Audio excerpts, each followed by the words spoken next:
and welcome to Book by Book. My name's Steve Nichols and I'm so glad you've joined us today. Book by Book is Bible study that you can do on your own or as part of a small group, and it's all about meeting Jesus in the scriptures. So you'll need a Bible. We're starting a brand new series today in the New Testament letter to the Romans. Augustine, the great African bishop of the 4th century, Martin Luther in the 16th century, and John Wesley in the 18th century, they were all changed forever by the letter to the Romans. It has literally changed the course of history. Now, you might feel intimidated by Romans, but don't be. It doesn't just belong to the big brains and the professors. The Apostle Paul wrote it to ordinary Christians like you and me, and we're going to meet some of them by name later in the letter. Romans unpacks the good news of Jesus so thoroughly that when you take it in, you'll never be the same again.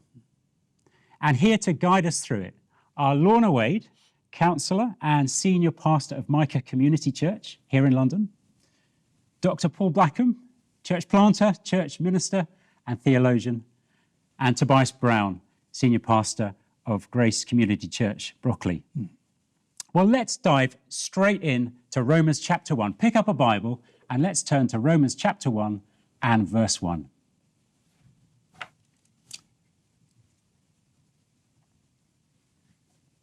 Paul, a servant of Christ Jesus, called to be an apostle and set apart for the gospel of God, the gospel he promised beforehand through his prophets in the Holy Scriptures regarding his Son, who as to his human nature was a descendant of David, and who through the Spirit of holiness was declared with power to be the Son of God by his resurrection from the dead, Jesus Christ our Lord.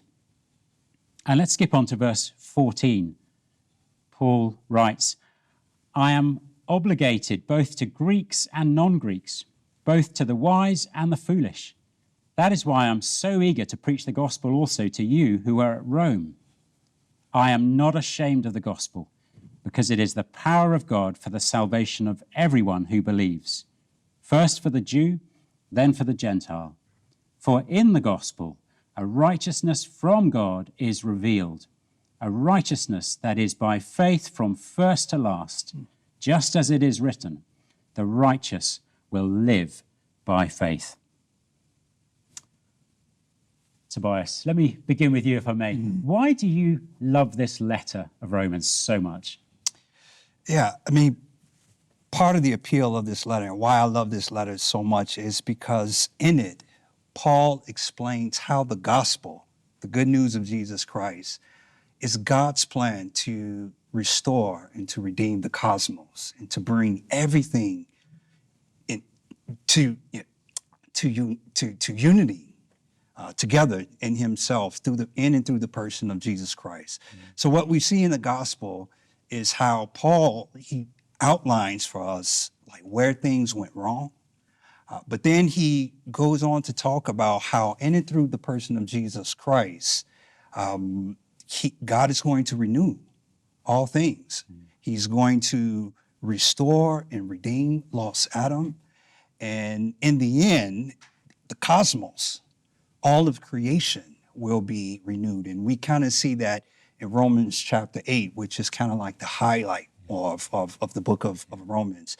So this book, the reason I love this book so much is because it's not only good news for the here and now, but it also points to a future hope for those who have been redeemed and who have put their faith in Jesus Christ as their Lord and Messiah. It is the gospel on a cosmic scale, isn't it? You need to stretch the canvas very wide. Absolutely. And he does that in Romans. Paul does that in this letter to the Romans. Paul, what would you say is the key to this letter? I think it's one of those books which I've got all these massive tomes on Romans, like volumes and volumes and volumes. And I think sometimes people have studied Romans and think, it's like very academic. And certainly the books written on it sometimes are, with multi-volumes and debates. And quite often those books really are debating with each other, really, rather than actually the book. But I think what has helped me is realizing, like, the Apostle Paul, he's a church planter. And he's not some professor like producing his dissertation in a university or something like that. he's a church planter, and he's in the middle of trying to do some church planting, and he's heading from one place to another, and then he's really writing a letter because he's wanting a particular church to get into international church planting. And there's this church at Rome, and he's like, oh, if they got really into and got this vision that they could take the gospel anywhere in the world and plant churches, if they do that, that'll be amazing. Because he's thinking, oh, Roman Empire reach and things like that. And of course, that church did. And you think, well, the Roman church, it's like today, you might say, well, that's a complicated thing. Yeah, okay, it becomes complicated as history goes on, the Church of Rome. But that is how mega successful it was. So I feel the key to it is not, because people, as you said, people can be like, oh, it's too much for me, but Romans. No, don't read it like that. Read it as if this is a church planter who's saying, listen, you're going to get hit with lots of questions when you're doing church planting, like, why, what's gone wrong with the world? And is this fair that God saves bad people? And, oh, it's the gospel. You can just sin all the time then if he just, all these sorts of questions. He actually deals with them all because he's really saying, just get out there. Get out there and start planting church. Go anywhere with this gospel. It'll work anywhere. And you've got answers to all the questions people will raise. He's training us for mission and training the Romans for mission, isn't he, Yeah. in this letter? Lorna, can I turn to you? Why should we just start reading the letter to Romans and maybe not be too intimidated by all these books that have been written about it, but why just start with this one, and how? I think that Paul makes it quite simple.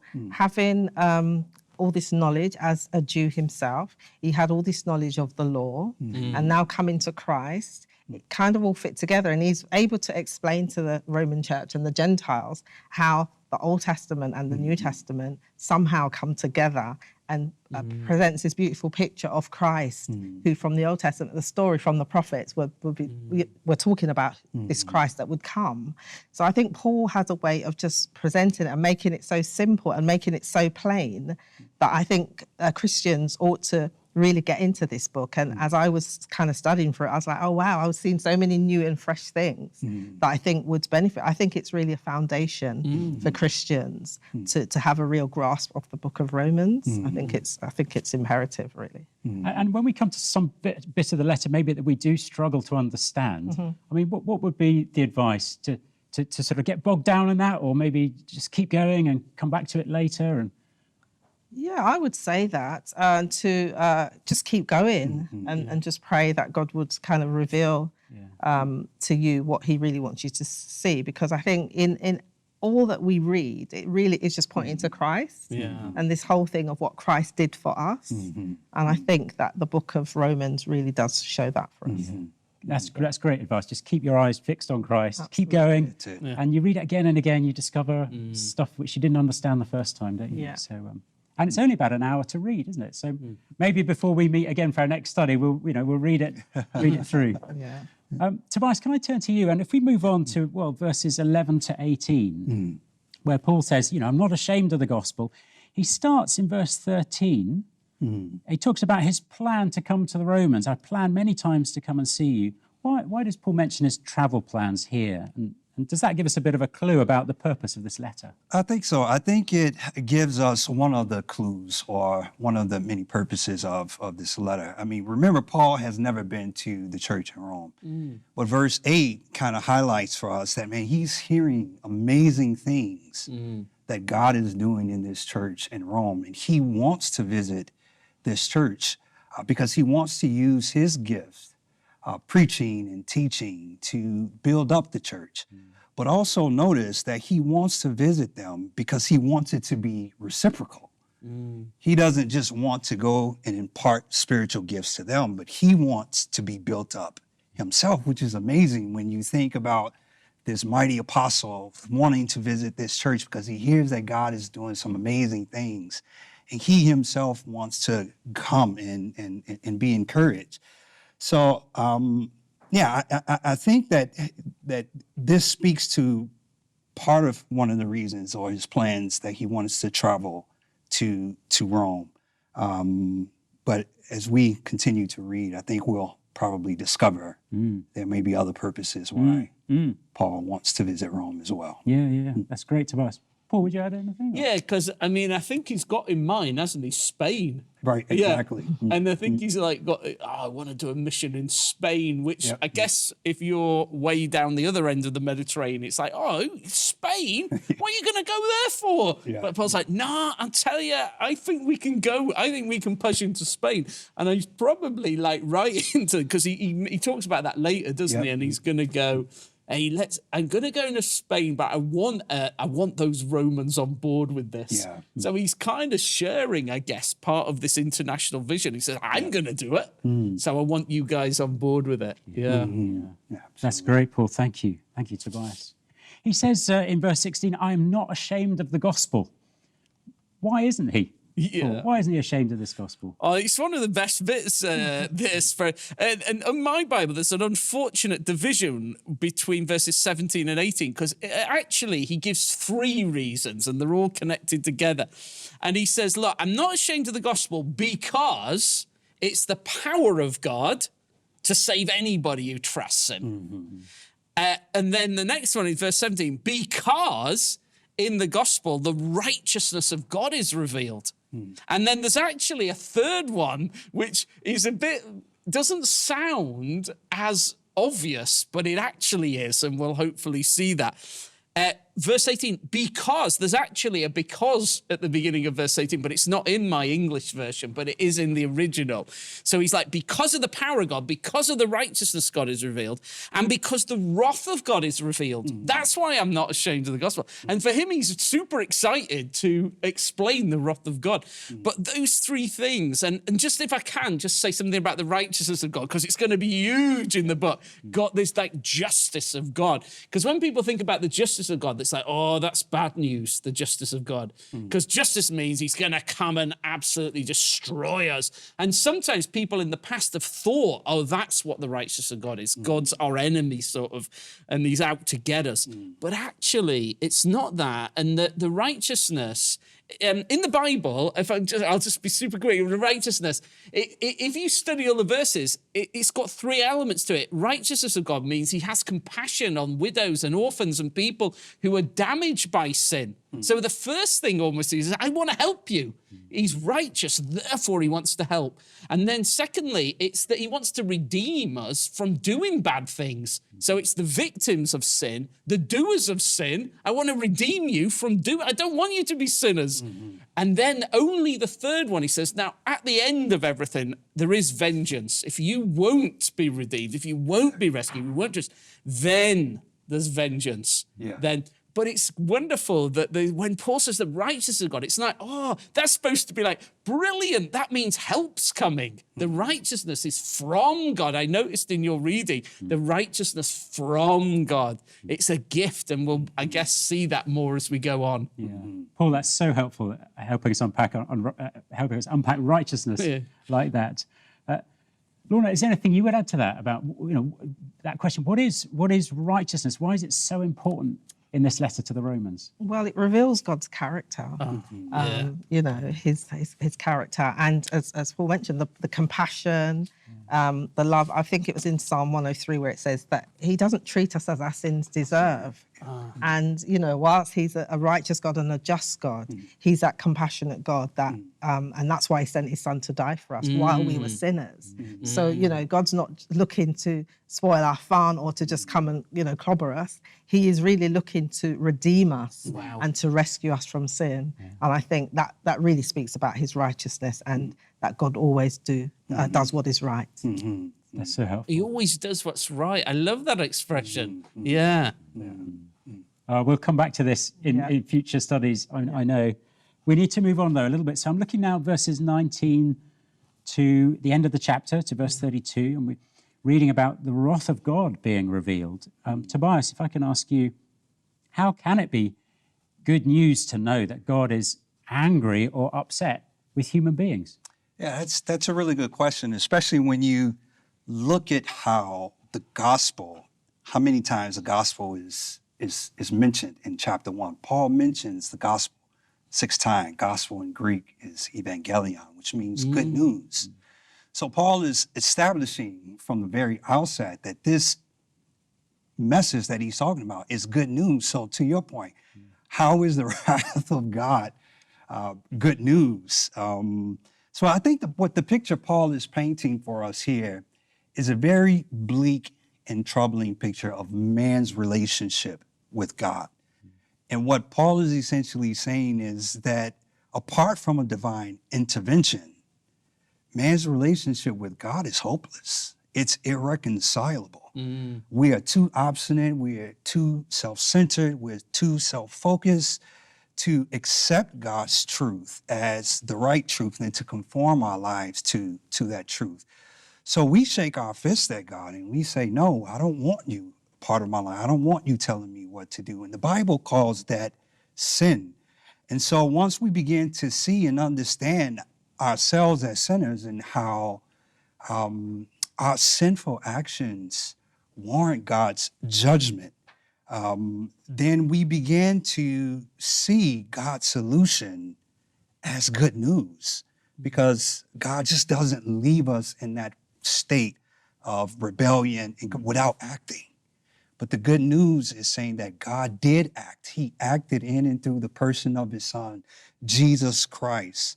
And so it's the proclamation of the gospel which shows us God's intentionality in providing forgiveness, in providing reconciliation, and in through his son, Jesus Christ. And that's good news. But in order to understand the good news, we have to understand the bad news, which is God's wrath being revealed. And the fact that he tells us, the fact that the gospel reveals this God's wrath, it shows us that he cares. Exactly. Doesn't it? He wouldn't tell us if he Yep. didn't care. Exactly. You know, just to be forgotten Yep. would be the worst thing. But he actually announces Yep. that it matters. Exactly. Isn't it? And that diagnosis is good news to have a diagnosis, isn't it? And, No, absolutely. And to get the treatment, as you say. Absolutely. So that's Absolutely. helpful. Yep. Paul, if I can turn to you in verses 19 and 20, Paul writes about creation revealing what can be known about God. Does creation really reveal all that can be known about God? And if so, why don't we see this? Why don't people see this? Yeah. I mean, because it actually says what may be known about God, everything that can be known about God. And I think, like, when I remember years ago when I was like a teenager and I read this, I was always thinking, oh, it probably just means like a few things about God. Like creation tells you there's some sort of God and that God is kind of powerful. But then as you go on, you think, well, Muslims think it says that.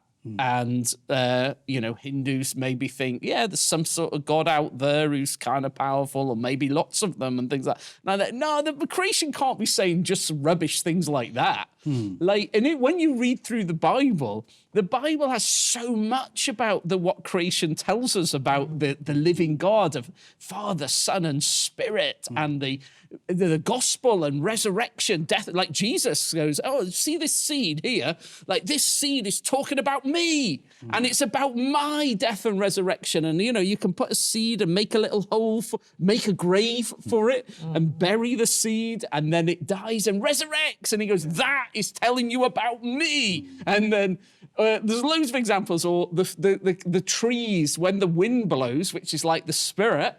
And then the leaves like hit, and it's clapping their hands, and the scriptures go, look at that! Trees are clapping their hands in praise for the living God. So, and you go, but I can't see that. And then Paul's like, that's something about you. That's not about the creation is preaching Christ and the gospel and the living God. And I always like it in Isaiah 6, where there's those living creatures that are come. Because the Lord rolls up to Isaiah, boom, and the temple's shaking, and there's those cherubim. And they're like, oh, the earth is filled with his glory. And we're like, I can't see that. And then Paul's like, why not? That's because you are, we are blind. We're messed up, and we're looking at the world and we're like, I can't see God. And the creation's like, why not? Why are you so alienated from God that you can't see God shouting at you in every detail of creation? Water, weather, sea, the sea with its waves, and the scripture's like, look at that. than anything. But we don't see it because we're blind. And Paul's, that's what chapter 1's partly explaining. We've blinded ourselves and we're like, no, I can't see it. I don't see it. I can't see it. And maybe even I don't want to see it. And it's very, like maybe Paul's favorite chorus might be, Jesus is Lord, creation's voice proclaims it. Does that date me a bit? But, but that is one, in it. And it's like, yeah, creation's voice does proclaim that Jesus is Lord. And that's why he ends verse 20, so that men are without excuse. Yeah. Oh, it is. Yeah, because in a way, if the creation just was like, there's some kind of God who's powerful, and then you get to Judgment Day, and then there's Jesus, you'd be like, well, who's he? Yeah. What's he got to... You would have an excuse if creation was not really saying anything. But because creation reveals such wonders and deep gospel, and every time there's a seed, and the sun rises, there's the sun who's defeating the darkness and all these sort of things. So that on that day, we're like, we have no excuse. He was shouted at us all the time. Yeah, I mean, it says it right here. Yeah. That people are without excuse. They will be without excuse. Yeah. And it's just incredible how when you see that, it's like, to your point, God has made it so abundantly clear. Yeah. But because we turned our hearts away from him, we've become futile in our thinking and our understanding to where we have blinders on now. Yeah. We can't see the glory of God in creation. Yeah. But it's there. It's there. It's there. Yeah, the heavens declare the glory of God. It's a good one. Yeah. We'll come back to that when we're in Romans 10. Yeah. Brilliant. Lorna, if I can ask you, the same sins and troubles of Paul's time here in Romans chapter 1, they're just as important today. Why is it important for us to preach about sin as we share the gospel?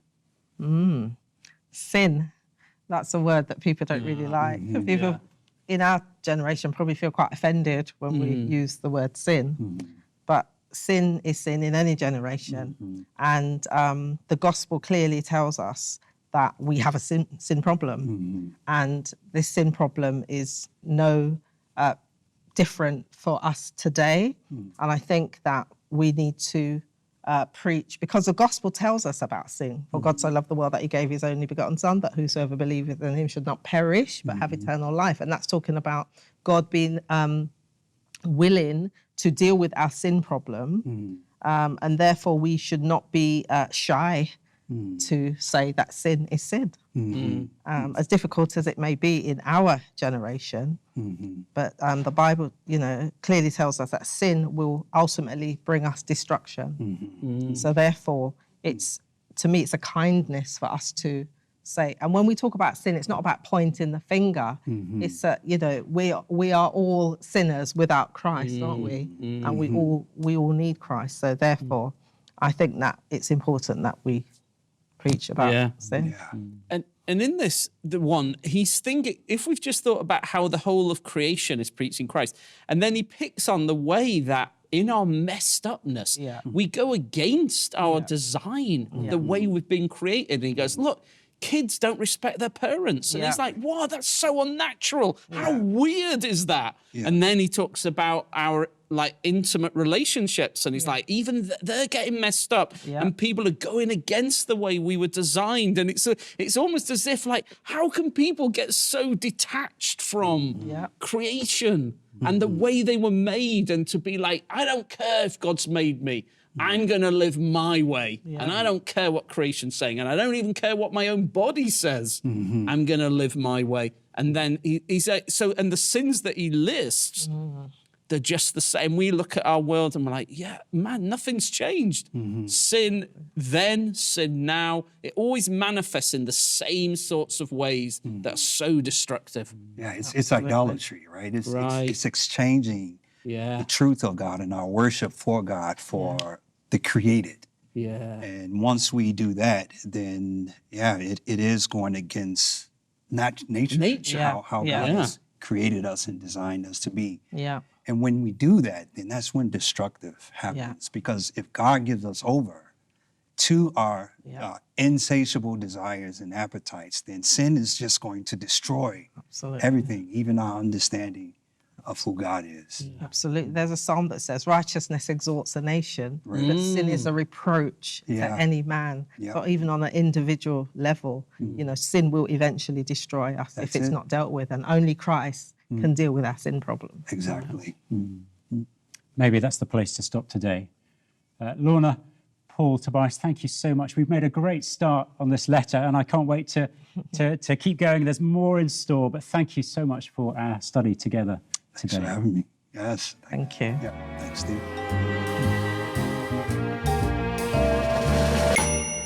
We've talked about a lot today, but what's our key truth? I think it's this. The gospel shows us why we're in such a terrible mess, and it shows us that God is powerful enough to rescue any of us from this mess. Romans chapter 1, verse 17 was a time bomb that went off in Germany 500 years ago. A monk called Martin Luther had thought it was down to him to make himself right with God. He thought of God as an obsessive perfectionist who would destroy him if he stepped out of line. He later said, I was a good monk and I kept the rules of my order so strictly that I may say that if ever a monk got to heaven by his monkery, it was I. But secretly, he confessed later, he was angry with God. I didn't love, yes, I hated the righteous God, he said, who punishes sinners. God's righteousness, Luther thought, was God standing against him, and it terrified him. But while he was studying Romans chapter 1 and verse 17, God revealed to Luther that he got it all wrong. For in the gospel, a righteousness from God is revealed, a righteousness that is by faith from first to last, just as it is written, the righteous will live by faith. And it was like the light had been switched on. He said, there I began to understand that the righteousness of God is that by which the righteous lives by a gift of God, namely faith. And nothing was ever the same again.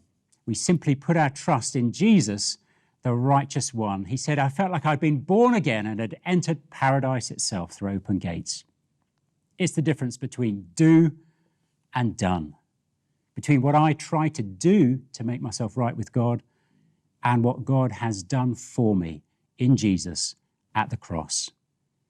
It's God's power of salvation for everyone who believes. And that's why we're not ashamed of it. Well, we'll pick it up again. Do join us. Until next time, God bless you and goodbye.